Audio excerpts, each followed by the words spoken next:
Taste the Daily. Tiruvallur மாவட்டம் திருத்தணி முருகன் கோயிலில் ஆடி கிருத்திகை திருவிழா ஆடி அஸ்வினியோடு தொடங்கியது. இதனை முன்னிட்டு அதிகாலையில் மூலவர் கடவுளுக்கு சிறப்பு அபிஷேகம் நடத்தப்பட்டு தங்க கவசம், பச்சைக்கல் மரகத மாலை, வைரகிரீடம் அணிவிக்கப்பட்டு சிறப்பு பூஜைகள் நடைபெற்றன. இந்த விழாவில் தமிழ்நாடு மட்டுமின்றி பல்வேறு மாநிலங்களில் இருந்தும் ஆயிரக்கணக்கான பக்தர்கள் கலந்து கொண்டு சாமி தரிசனம் செய்தனர்.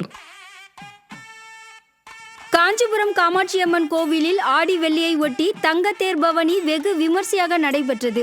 மஞ்சள் பட்டு உடுத்தி கனகாம்பரம், மல்லிகைப்பூ, ரோஜா மலர்களால் மாலை அணிந்து லக்ஷ்மி தேவிகளுடன் தங்கத்தேரில் எழுந்தருளிய காஞ்சி காமாட்சியம்மன் பக்தர்களுக்கு காட்சியளித்தார். இதில் திரளான பக்தர்கள் கலந்து கொண்டு ஓம் சக்தி பராசக்தி என்ற முழக்கத்துடன் தங்கத்தேரை வடம் பிடித்து இழுத்து சாமி தரிசனம் செய்தனர்.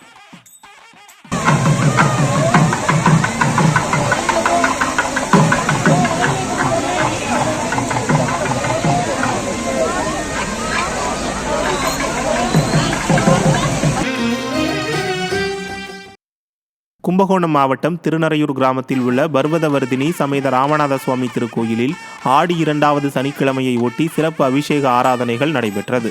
இதில் ஏராளமான பக்தர்கள் கலந்து கொண்டு சுவாமி தரிசனம் செய்தனர். சனீஸ்வர பகவான் குடும்ப சமேதராய் தனி சன்னதி கொண்டு அருள்பாலிக்கும் ஒரே தலம் இது. இவ்வாலயத்தில் உலக மக்கள் நலம் பெற வேண்டி தசரத சக்கரவர்த்தி வழிபாடு செய்துள்ளார். அதேபோல் ராமபிரானும் இங்கு வழிபாடு செய்துள்ளதாக தல வரலாறு சொல்கிறது. பல்வேறு சிறப்புடைய இத்திருக்கோவிலில் ஆடி சனிக்கிழமையை ஒட்டி சிறப்பு அபிஷேகம் நடைபெற்றது.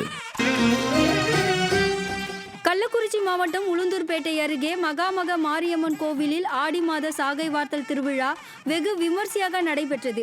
புகைப்பட்டி கிராமத்தில் உள்ள மகாமக மாரியம்மன் கோவிலில் ஆடி மாத சாகை வார்த்தல் திருவிழா கடந்த 19ஆம் தேதி காப்பு கட்டுதலுடன் தொடங்கியது.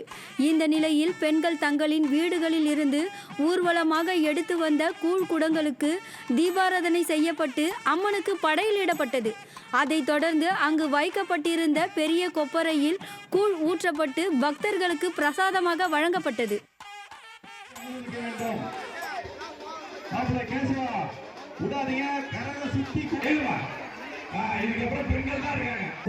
ஆமா, கால் வாசி கொண்டான மீதி எடுத்துட்டு போங்க, மிக்சி எடுத்துட்டு போங்க, அதுதான்